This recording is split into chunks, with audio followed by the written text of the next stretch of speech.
எல்லோருக்கும் வணக்கம். Welcome to Fathima சமையல் விலாக்ஸ். எல்லோரும் எப்படி இருக்கீங்க? நலமாக இருக்கீங்களா? எல்லோரும் நலமாக இருக்க எல்லாம் வல்ல இறைவனை வேண்டுகிறேன். இன்றைக்கி நாம் பார்க்க போகிற ரெசிபி என்னன்னு கேட்டிங்கன்னா, ஒரு ஸ்வீட்டு தாங்க. அது எல்லோருக்கும் தெரிஞ்சது தான், பாதுஷா. சரிங்களா? அது இப்போ நாம் வீட்டில் செய்கிறது எப்படின்னு பார்க்கலாம். ரொம்ப டேஸ்ட்டாக இருக்குங்க. நான் கடையிலெல்லாம் வாங்கி சாப்பிட மாட்டோம். எங்கள் பிள்ளைங்களுக்கெல்லாம் ரொம்ப பிடிக்கும். இந்த ஸ்வீட் அடிக்கடி செஞ்சு கொடுமான்னு சொல்லி கேட்பாங்க. நம்ம தீபாவளிக்கு தான் செய்யணும்னு இல்லை, நம்ம எப்போ வேணாலும் செஞ்சு சாப்பிட்லாங்க. சாப்பிடணும்னு ஆசைப்பட்டா நமக்கு சீக்கிரமாக செஞ்சிடலாங்க. அது பிகினர்ஸ் கூட செஞ்சிடலாம். நான் உங்களுக்கு எப்படி செய்கிறதுன்ட்டு ஒன் பை ஒன்னாக நான் கரெக்டாக மெஷர்மெண்ட்டோடு சொல்கிறேன். ஸ்கிப் பண்ணாமல் கடைசி வரைக்கும் பாருங்கள், சரிங்களா?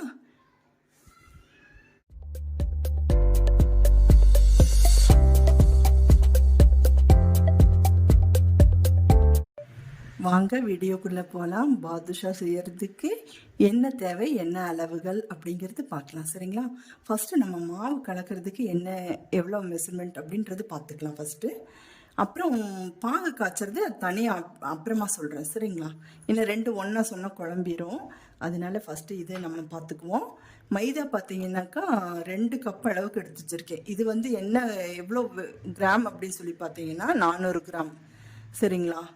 400 கிராமுக்கு பார்த்தீங்கன்னா ஒரு ஆஃப் கப்பு, அதாவது இதே கப்பில் அரை கப்பு நெய் எடுத்து வச்சுருக்கேன், சரிங்களா? அப்புறம் பார்த்தீங்கன்னாக்கா ஒரு அரை கப் அளவுக்கு தண்ணி, இது தண்ணி. அப்புறம் 1/4 டீஸ்பூன் அளவுக்கு சால்ட்டு, ஓகேங்களா? இது கலர் இப்படி இருக்குன்னு பார்க்காதீங்க, இது இந்து உப்புங்க. அது என்கிட்ட வெள்ளை இல்லை, அதனால இதை தான் போட போகிறேன். இது பேக்கிங் சோடா, ஓகேங்களா? Baking soda. இது சமையல் சோடா வேண்டாங்க, பேக்கிங் சோடா. கேக்குக்கெல்லாம் போடுவாங்க இல்லையா, அந்த சோடா. இது லெமன், சரிங்களா? இது லெமன், குங்குமப்பூ. இதை பற்றி அப்புறமா நான் சொல்கிறேன். இப்போ கலக்கிறதுக்கு மைதா, நெய், பேக்கிங் சோடா, சால்ட்டு, தண்ணி, அவ்வளோதாங்க இதுக்கு தேவை. மாவு கலக்கிறது எப்படி நான் காமிக்கிறேன், சரிங்களா? அடுத்து பார்த்தீங்கன்னாக்கா நம்ம மாவை பார்த்தீங்கன்னா பவுலில் போட்டுக்குவோம்.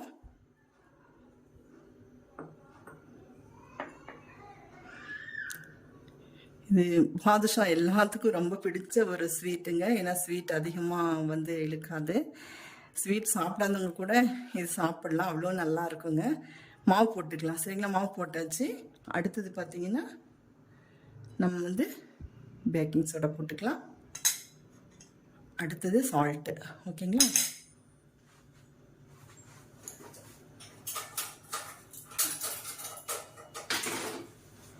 இது அப்படியே கலந்து விட்டுறலாம்.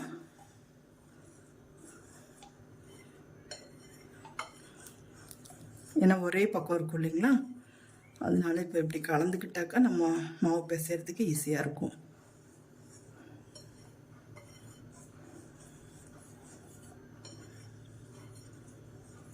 ஸ்வீட்டெல்லாம் பார்த்தீங்கன்னா தீபாவளிக்கு தான் சாப்பிட்ணுன்னு இல்லைங்க, இதெல்லாம் எப்போ வேணாலும் செஞ்சு சாப்பிட்லாம். நமக்கு தோணுச்சுன்னா ஸ்வீட் செஞ்சு சாப்பிட்டுக்கலாம். அடுத்தது பார்த்தீங்கன்னா நம்ம நெய் ஊற்ற போகிறோம்.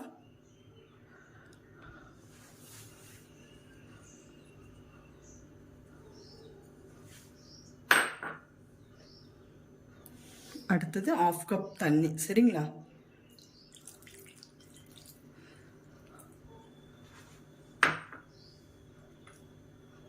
இது அப்படியே என்ன பண்ணலான்னா, நம்ம ஃபஸ்ட்டு கை விட்டு இது பண்ண வேண்டாங்க. நம்ம ஃபஸ்ட்டு இப்படி பண்ணிக்கலாம். நம்ம சப்பாத்திக்கு பூரிக்கெல்லாம் இது பண்ணுற மாதிரி இது ஹார்டாக பிணையக்கூடாதுங்க. ஃபஸ்ட்டு நம்ம இப்படி பண்ணிவிட்டு அப்புறம் கையில் இது பண்ணிக்கலாம்.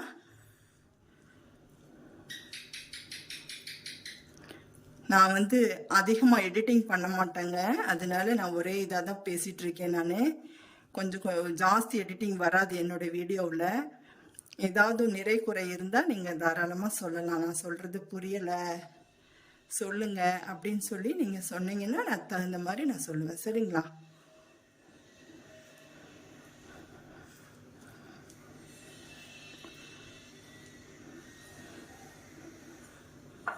மாவு பிணையிற பக்குவம் தாங்க பாதுஷாவுக்கு, வேறு ஒன்றும் இல்லைங்க, அவ்வளோதான்.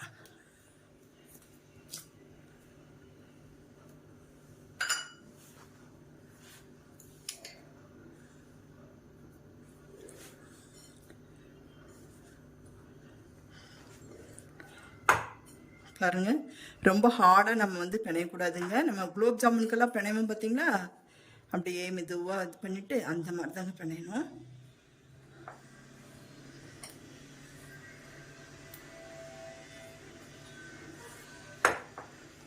கொஞ்சம் தண்ணி பத்தல, லைட்டாக ஊற்றிக்கலாம்.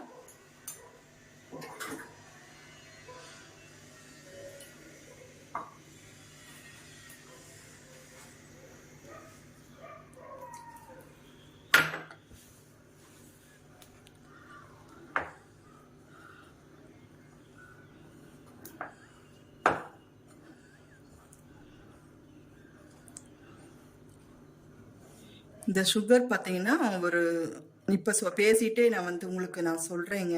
ஏன்னா சும்மா இருந்தாக்கா சரியாகாது. அதனால இந்த மாவு அப்படியே மாவு பிசைஞ்சுக்கிட்டே நான் உங்களுக்கு நான் சொல்கிறேன். இது சுகர் பார்த்தீங்கன்னா சுகர் சிரப் காய்ச்சறதுக்கு நம்ம வந்து 1/2 கிலோ அளவுக்கு வந்து இது எடுத்து வச்சுருக்கேங்க, சுகர் எடுத்து வச்சுருக்கேன். அது வந்து பார்த்தீங்கன்னாக்கா 2 பவுல் அளவுக்கு இருக்குது. என்னடா மாவு வந்து கம்மியாக 2 பவுல் இருக்குது, சர்க்கரை 2 பவுல் இருக்கேன்னு நினைக்காதீங்க. சர்க்கரையுடைய அளவு அடர்த்தி வந்து பார்த்திங்கன்னா ஜாஸ்தி, மாவுடைய அடர்த்தி கம்மி, சரிங்களா? அதனால அது 400 கிராம்ஸ், சுகர் வந்து 1/2 கிலோ. சுகரை பற்றி பிரச்சனை இல்லைங்க, கொஞ்சம் அதிகமாக பாவு இருந்தாலும் நமக்கு தப்பு இல்லை, சரிங்களா? அதெல்லாம் ஒன்றும் இல்லை. இது வந்து அவ்வளோதாங்க. இது வந்து ஒன்று சேர்த்திட்டு நான் காமிக்கிறேன், சரிங்களா? அப்படியே இருக்கட்டும். பாருங்க, மாவு வந்து பிசைஞ்சு வச்சாச்சுங்க. நான் அடுத்த ஸ்டெப் என்னன்னு காமிக்கிறேன்.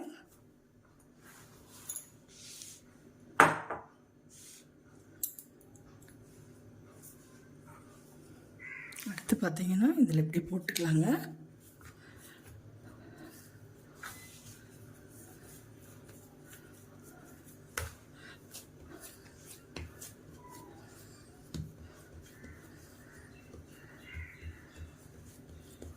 இப்படி வச்சுட்டு இந்த மாதிரி நம்ம வந்து என்ன பண்ணலாம் அப்படின்னா, எங்கிட்ட வந்து கட்டர் கிடையாதுங்க, அதனால வந்து நான் கத்தியில் தான் நான் செய்ய போகிறேன்.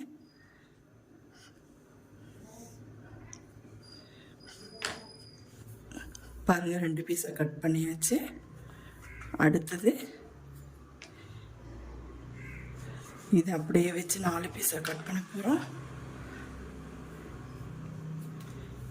ஏன்னா அப்போ தான் இந்த லேயர் வரும் இல்லைங்க, அந்த லேயர் வர்றதுக்கு வேண்டி இப்படி பண்ண போகிறோம்.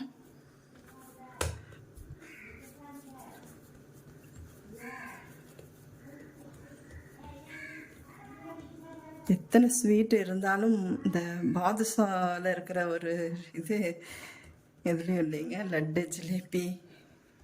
எங்கள் வீட்டில் பார்த்தீங்கன்னா லட்டு, ஜிலேபியெல்லாம் எங்களுக்கெல்லாம் பிடிக்காதுங்க. இந்த பாதுஷான்னா நானே விரும்பி சாப்பிடுவேன், எங்கள் வீட்டில் உள்ளவங்களும் சாப்பிடுவாங்க.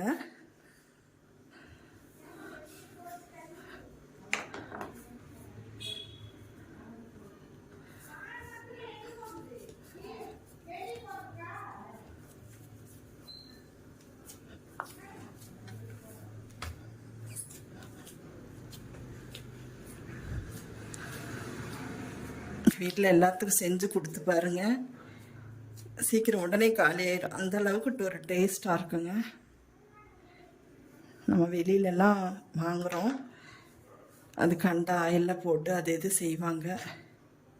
நீங்கள் ஒரு இது சொல்கிறேன், நீங்கள் உங்களுக்கு நெய் பிடிக்கல அப்படின்னா நீங்கள் வந்து இது டால்டாவில் கூட போட்டு செய்யலாங்க, சரிங்களா? இங்கே பார்த்தீங்களா, லேயர் லேயராக வந்துருச்சுங்களா? இது அப்படியே என்ன பண்ணுவோம் அப்படின்னா, அப்படியே வந்து அதே பவுலில் போட்டுங்க, பவுலில் போட்டு ஒரு மூடி போட்டுடலாம்.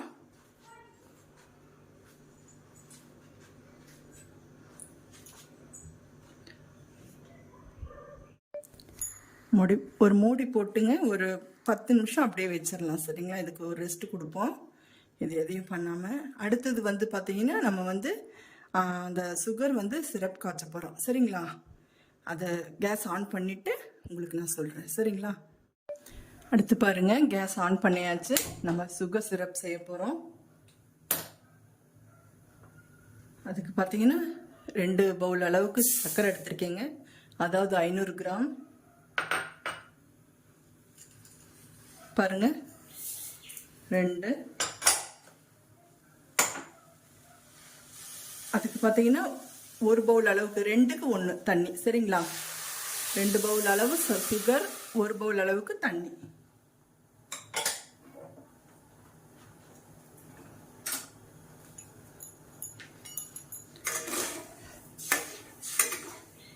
இது அப்படியே நமக்கு வந்து பாகுபதம் தேவையில்லைங்க. நான் காமிக்கிறேன் உங்களுக்கு எப்படி இருக்கணும். சரிங்களா? இதுக்கு வந்து நம்ம அடுத்து என்ன போடுறோம் அப்படின்னா, இதில் கொஞ்சமாக குங்குமப்பூ. சரிங்களா? அந்த தண்ணி ஊற்றிக்கலாம், ஒரு ஃப்ளேவர் கிடைக்கும், நல்லா எல்லோ கலர் சூப்பராக இருக்குங்க. குங்குமப்பூ ஆப்ஷனல் தான், இருந்தால் போட்டுக்கோங்க, இல்லைன்னா தேவையில்லை. உங்களுக்கு அப்படி லைட்டாக கலர் வரணும் அப்படின்னாக்கா நீங்கள் கொஞ்சம் இந்த எல்லோ பவுட்ரு கேசரிக்கெல்லாம் போடுவோம் பார்த்தீங்களா, லைட்டு இல்லாமல் சும்மா லைட்டாக ஒரு தொட்டு பொட்டு வைக்கிற அளவுக்கு, அந்தளவுக்கு இருந்தால் போதுங்க. ஜாஸ்தி எல்லாம் கலர் வேண்டாம். உங்களுக்கு ஒரு ஆரஞ்சு ஃப்ளேவர் கொடுக்கும் உங்களுக்கு. சரிங்களா? இது ஊற்றிக்கலாம் அப்படியே இதுலேயே.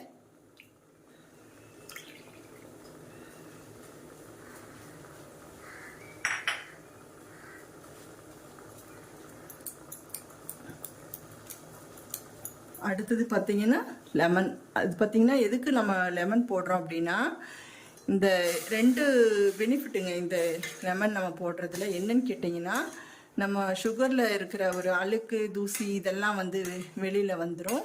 அடுத்து பார்த்தீங்கன்னா நமக்கு வந்து பார்த்தீங்கன்னா அந்த இது பாகு வந்து பார்த்தீங்கன்னா கெட்டிப்படாமல் இருக்கும்.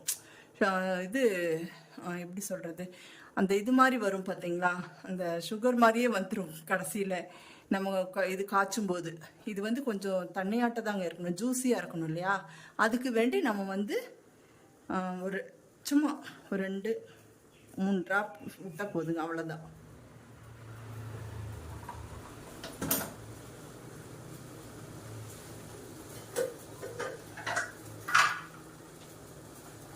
இதில் அப்படியே கலந்துக்குவோம்.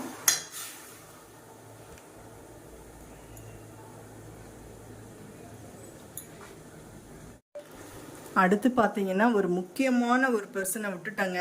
அவர் யாருன்னு பார்த்தீங்கன்னா இவர் தாங்க, ஏலக்காய் பொடி.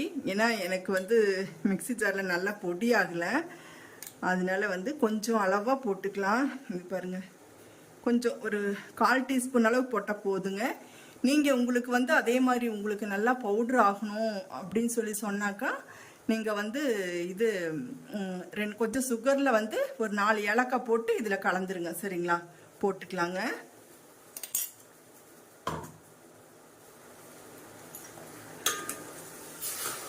அவ்வளோதாங்க. பாகு எந்த அளவுக்கு இருக்குன்னு பார்க்கலாம்.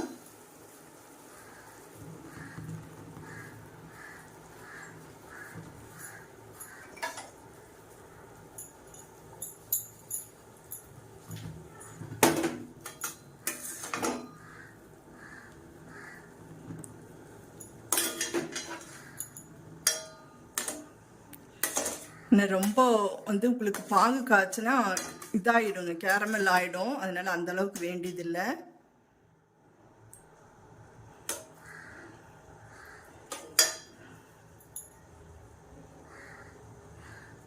கொஞ்சம் ஆகணும்.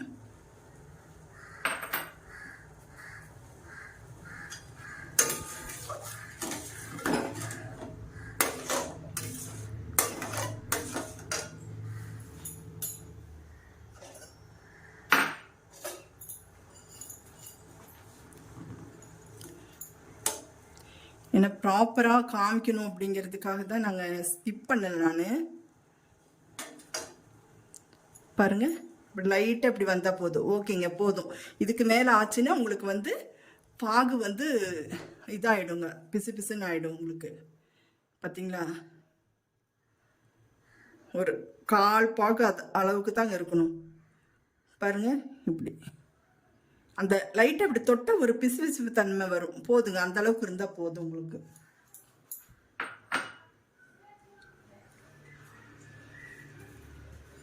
அதுக்குன்னு குலோப் ஜாமுன் வந்து செய்வோம் பார்த்தீங்களா, கொஞ்சம் தண்ணியாட்ட அந்த அளவுக்கு இருக்கக்கூடாதுங்க. இது ஓரளவுக்கு அதை விட கொஞ்சம் கூட இருக்கணும் அந்த பாகு பதம். சரிங்களா? அடுத்தது இப்போ கேஸ் நான் ஆன் பண்ணிவிட்டேன். இதை அப்படியே எடுத்து வச்சிடலாம். எடுத்து வச்சுட்டு நெக்ஸ்ட்டு வந்து நம்ம பாதுஷாவுக்கு உருட்ட போகிறோம். சரிங்களா? அடுத்து பாருங்கள், இவங்களை என்ன பண்ணலான்னு பார்க்கலாம். 10 நிமிஷம் ஆயிடுச்சு. நம்ம சிரப் காய்ச்சி வச்சாச்சு. அடுத்தது இந்த இதில் போட்டுக்கலாம், கட்டரில்.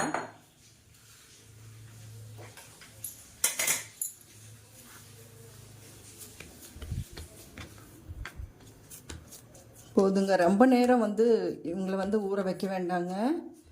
ரொம்ப நேரம் ஊற வச்சாக்கா பேக்கிங் பவுட்ரு போட்டிருக்கறனால புளிச்சிரும். அதனால நம்ம வந்து 5 to 10 minutes இவங்களை ஊற வச்சா போதும். சரிங்களா? அடுத்தது பாருங்கள், இவங்களை வந்து 4 கட் பண்ணிக்க போகிறோம்.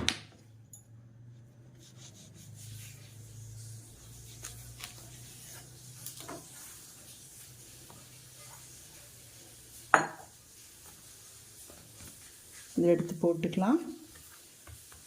4 கட் பண்ணியாச்சுங்க. இவங்களை என்ன பண்ணலாம் அப்படின்னா,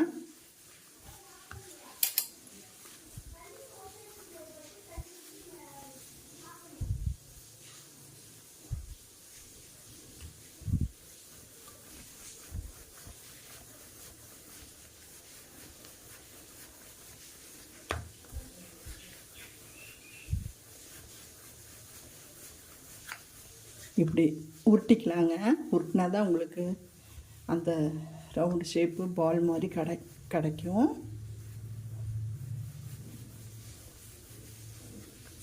ஓகே, நம்ம வந்து இது வந்து 4 பீஸாக போட்டுக்கலாங்க. 1 2. ஓகே, பாருங்கள். அடுத்தது என்ன செய்யலாம் அப்படின்னா,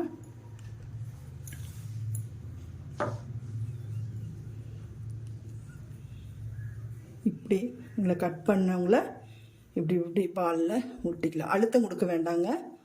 அழுத்தம் கொடுக்க வேண்டாம். இப்படி லைட்டாக மேலாப்பில் பட்டும் படாமையும் தொட்டும் தொடாமையும் அப்படியே இவங்களை அப்படியே பண்ணலாங்க, பால் மாதிரி. ஓகேங்க. இப்படி இப்படி ஒரு அழுத்தம் கொடுத்துட்டு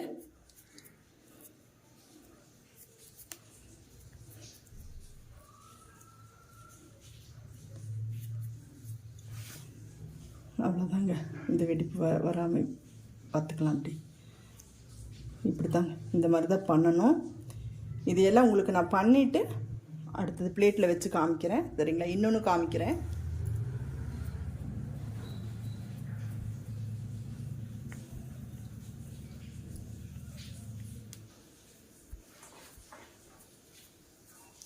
வெரி ஈஸி தாங்க இது.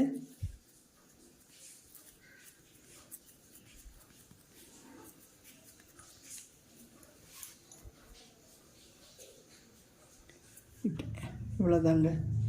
இதெல்லாம் உங்களுக்கு நான் ரெடி பண்ணி வச்சுட்டு வரேன். சரிங்களா? பாருங்கள், எல்லா மாவையும் நம்ம வந்து உருட்டி இந்த மாதிரி வந்து பண்ணியாச்சுங்க. ரொம்ப வந்து தின்னாக பண்ண வேண்டாம், கொஞ்சம் திக்காக. சரிங்களா? கொஞ்சம் வந்து இதாக அடர்த்தியாக பண்ணணுங்க. அப்போ தான் பாதுஷாவுக்கு நல்லாயிருக்கும். ரொம்ப மெலிசாக இருந்தாக்கா நமக்கு நல்லா இருக்காது. அடுத்தது பார்த்திங்கன்னா, இந்த பாகு காய்ச்சி வச்சோம் இல்லைங்களா, இந்த சுகர் சிரப். இது பார்த்திங்கன்னா, இங்கே பார்த்திங்களா, நம்ம ஆறிடுச்சு. ஆனாலும் இப்படியே தான் இருக்குது. சரிங்களா? நம்ம ரொம்ப திக்காகவும் பாகுவா மாதிரி ஆகலை, ரொம்ப தண்ணியாகவும் இல்லை. ஓகேங்களா? இந்த ஸ்டேஜில் தான் இருக்கணும். போதுங்க. அடுத்தது வந்து நம்ம இதை சுட்டு எடுக்க போகிறோம். அது கேஸ் ஆன் பண்ணிக்கலாம். கேஸ் ஆன் பண்ணிக்கலாங்க. ஆன் பண்ணிவிட்டு ஆயில் ஊற்றிக்கலாம். நான் பார்த்தீங்கன்னா கடாயில் செய்யலைங்க. கடாய் வந்து பார்த்தீங்கன்னா எனக்கு இண்டாலியாவில் இருக்குது. சில்வரில் பார்த்தீங்கன்னா வெயிட் கம்மி, அதாவது அடி கனமான பாத்திரம் இல்லைங்க. அதனால வந்து நான் வந்து இந்த பாத்திரம் கொஞ்சம் வெயிட்டாக இருக்கிறதுனால நான் இதில் செய்ய போகிறேன். ஆயில் ஊற்றிக்கலாம்.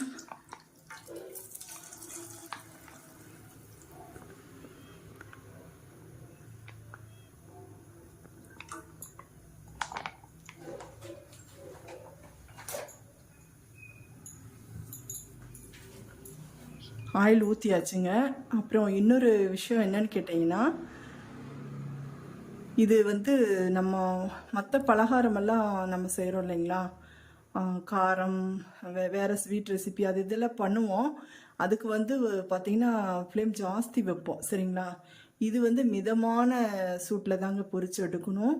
எண்ணெய் வந்து அதிகமாக வந்து காயக்கூடாது சரிங்களா. நான் ஓரளவுக்கு காஞ்சோன்னே உங்களுக்கு நான் போட்டு காமிக்கிறேன். அது வரைக்கும் எண்ணெய் காயட்டுங்க. எண்ணெய் காஞ்சிருச்சான்னு பார்க்கலாம். போதுங்க, ரொம்ப புகை வரக்கூடாது, ஓரளவுக்கு காஞ்சிருச்சு. நம்ம இது வந்து ஒன்றா போட்டுக்குவோம்.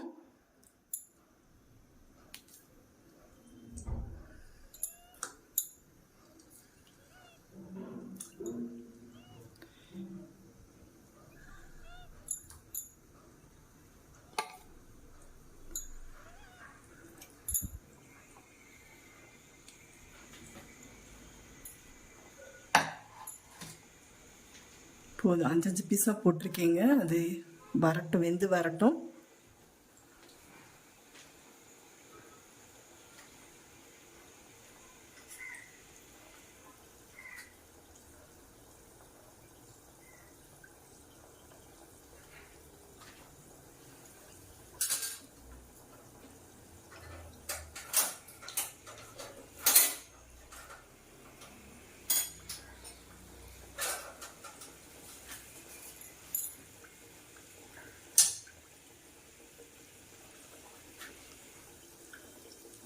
அது அப்படியே வேகட்டும், திருப்பி போட்டுக்கலாம். பாருங்கள், வெந்தவுடனே அது அப்படியே எழுந்து வந்துடுச்சு பாருங்கள். அப்படியே ஆட்டோமேட்டிக்காக அப்படியே திருப்பி போட்டுக்குவோம்.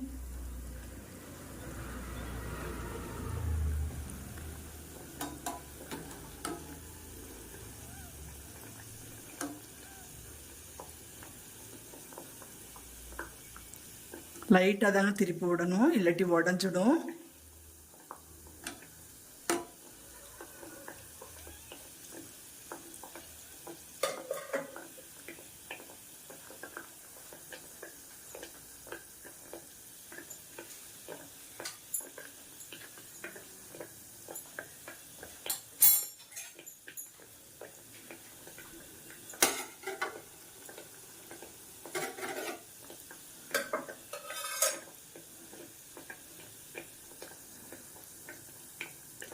ஏன்னா அடி கனம் இல்லை அப்படின்னாக்கா உங்களுக்கு வந்து எண்ணெய் வந்து சீக்கிரமாக அந்த தீஞ்சிரும். அப்புறம் வந்து பார்த்திங்கன்னா போட்டது வந்து உங்களுக்கு மேலே தீஞ்சு வந்துடும், உள்ளே வேகாது.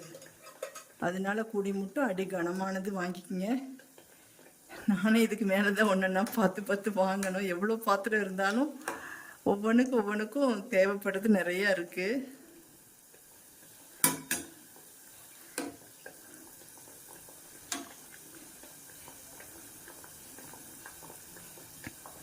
இது பார்த்தீங்கன்னா நெய் பாதுஷாங்க. இது உங்களுக்கு நெய் பிடிக்கல அப்படின்னா உங்களுக்கு ஆயிலில் கூட போட்டு செய்யலாம், டால்டாவில் போட்டு செய்வாங்க. டால்டா பார்த்திங்கன்னா உடம்புக்கு கெடுதல். நெய் வந்து பார்த்திங்கன்னா நல்ல கொலஸ்ட்ரால் இருக்குது சரிங்களா. அதனால் நெய், டால்டாக்கு பதிலாக நீங்கள் நெய் யூஸ் பண்ணுறது எவ்வளவோ நல்லதுங்க, தப்பே இல்லை. நம்ம உடம்புக்கு பார்த்திங்கன்னா நல்ல கொலஸ்ட்ராலும் வேணும், கெட்டதும் இருக்குது. நம்ம நெய்யில் பார்த்திங்கன்னா நல்ல கொலஸ்ட்ரால் தாங்க இருக்குது, அதனால் பயப்படாமல் சாப்பிட்லாம். சுகர் பேஷண்ட்டெல்லாம் இருந்தீங்கன்னா தயவுசெய்து திட்டிடாதீங்க. அவங்க வந்து பார்த்திங்கன்னா லைட்டாக ஒன்று சாப்பிட்டுக்கலாம், தப்பே இல்லைங்க. அதுக்குன்னு சாப்பிடாம சுத்தமாக சுகரே தொடவே கூடாதுன்னா முடியாது. பாவம், எல்லாத்துக்கும் ஒரு ஆசை இருக்கும் இல்லையா, அவங்களுக்கும் சாப்பிடணும்னு. அதனால் அளவாக ஒன்றே ஒன்று மட்டும் அவங்களுக்கு ஆசைக்கு சாப்பிட்டுக்கலாம்.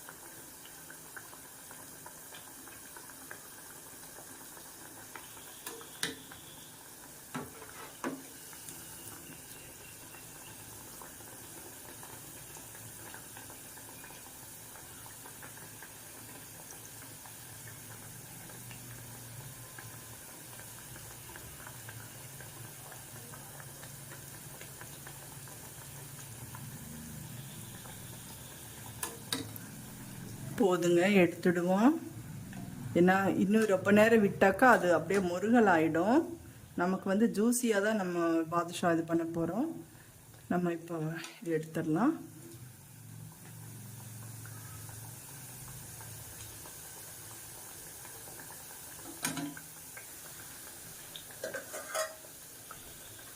இதை அப்படியே எடுத்து இப்போ இந்த இதில் போட போகிறோங்க. சுகர் சிரப்பில் போட போகிறோம். அது வந்து ஒரு 5 மினிட்ஸ் அப்படியே ஊறட்டுங்க.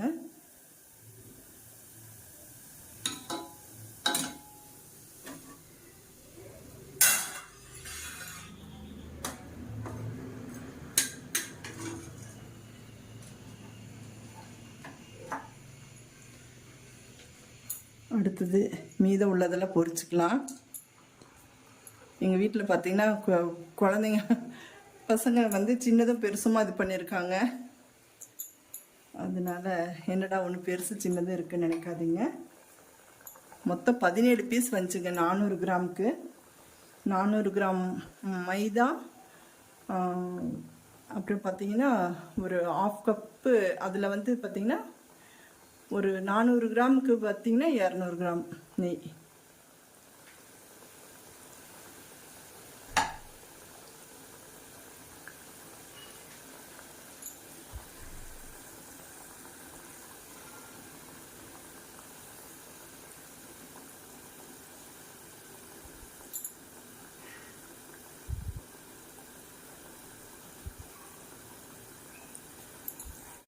பாருங்கள், நம்ம போட்டது வந்து வெந்துடுச்சான்னு பார்க்கலாம்.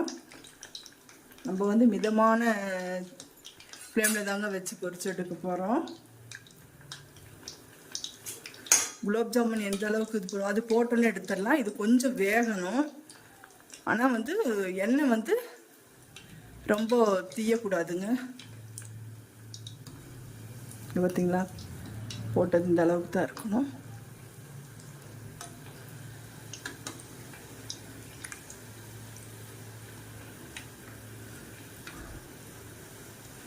இது அப்படியே வேகட்டும்.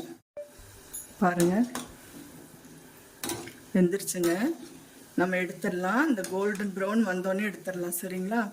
இதுக்கு மேலே இருந்துச்சுனாக்கா அது வந்து கடுகடுன்னு ஆகிடும். போதும், இந்த அளவுக்கு எடுத்துடலாங்க.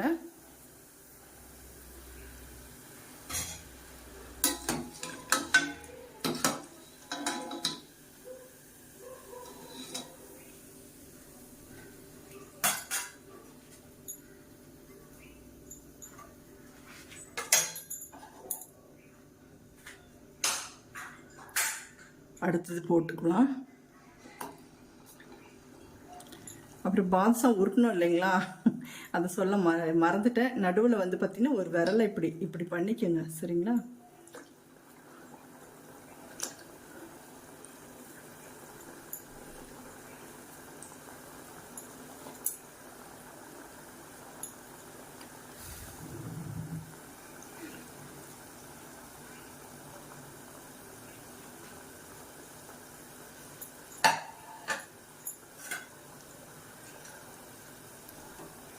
நம்ம பொரிச்சு எடுத்ததை வந்து சர்க்கரை பாகில் போட்டாச்சுங்க. இது சுட்டு எடுக்கிற மட்டும் ஒரு 5 மினிட்ஸ் அதில் வந்து ஊறட்டுங்க. அப்போ தான் கொஞ்சம் ஜூஸியாக நல்லா இருக்கும் பாதுஷா.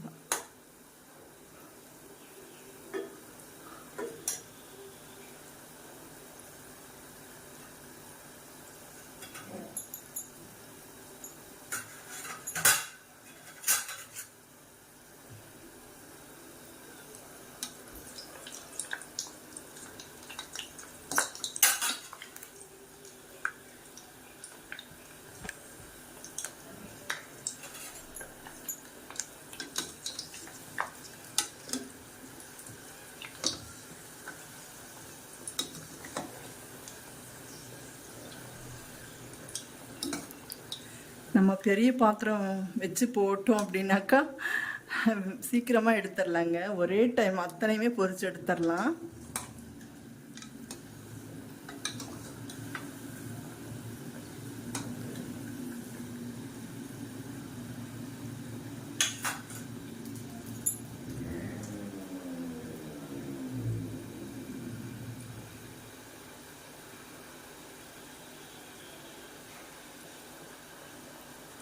என்னோட வீடியோ வந்து உங்களுக்கு பிடிக்கும்னு நினைக்கிறேன்.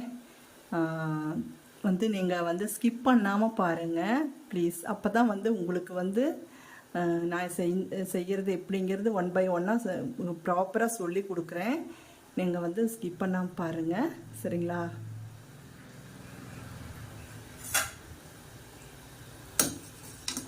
ஃபாத்திமா விலாக்ஸுக்கு சப்போர்ட் பண்ணுங்கள், சப்ஸ்கிரைப் பண்ணுங்கள், ஷேர் பண்ணுங்கள், ஃப்ரெண்ட்ஸ் அண்ட் ரிலேட்டிவ்ஸுக்கு ஷேர் பண்ணுங்கள். உங்களுக்கு ஏதாவது பிடிச்சது இருந்தாலும் நீங்கள் கமெண்ட் செக்ஷனில் சொல்லலாம். உங்களுக்கு நான் அடுத்தடுத்து நான் போட்டுகிட்டே இருக்கேங்க. உங்களுக்கு என்ன ரெசிபி பிடிச்சாலும் நீங்கள் எனக்கு சொல்லுங்கள் கமெண்ட்டில். நீங்கள் கமெண்ட் செக்ஷனில் சொல்லுங்கள், நான் போட்டுகிட்டே இருக்கேன், அடுத்தடுத்து போட்டுகிட்டே இருக்கேன். எனக்கு நீங்கள் கொடுக்குற ஒரு ஊக்கம்தான் எனக்கு அடுத்தடுத்து நான் போடுறதுக்கு எனக்கு ஒரு டானிக் மாதிரி இருக்கும். அதனால் நீங்கள் நிறை குறை எதுனாலும் எனக்கு நீங்கள் சொல்லுங்கள், சரிங்களா?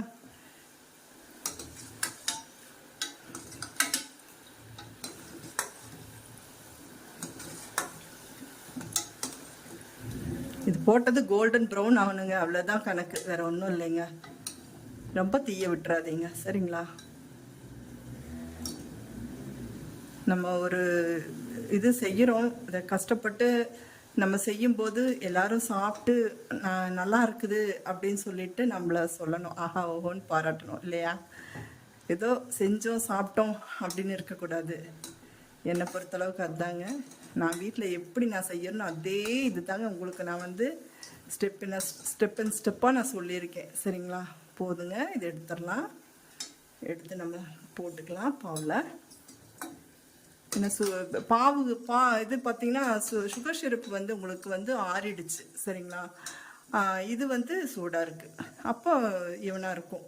நீங்கள் சுகர் சிரப்பும் சூடாக இருந்து இதுவும் போட்டாக்கா அது ஒரு மாதிரி இருக்குங்க, அப்படியே களியாட்ட, அது நல்லா இருக்காது. ஒன்று ஆறி இருக்கணும், ஒன்று சூடாக இருக்கணும், அதுதான் கணக்கு. அவ்வளோதாங்க. இன்னும் ஒரு இது இருக்குது, நான் பொரிச்சிட்டு நான் உங்களுக்கு வந்து பிளேட்டில் வச்சு நான் உங்களுக்கு வந்து காமிக்கிறேன், சரிங்களா? பாருங்கள், குயிக் அண்ட் ஈஸியாக சீக்கிரமாக ஒரு ஸ்வீட் ரெசிபி ரெடி ஆகிடுச்சு, பாதுஷா. இது ரொம்ப சூப்பராக இருக்குங்க. நீங்களும் வீட்டில் செஞ்சு எல்லோரும் சாப்பிட்டு பார்த்துட்டு என்னுடைய கமெண்ட் செக்ஷனில் சொல்லுங்கள். ஃபாத்திமா சமையல் விலாக்ஸுக்கு சப்ஸ்கிரைப் பண்ணுங்கள், சப்போர்ட் பண்ணுங்கள். எல்லோருக்கும் நன்றி, வணக்கம். தேங்க்ஸ் ஃபார் வாட்சிங்.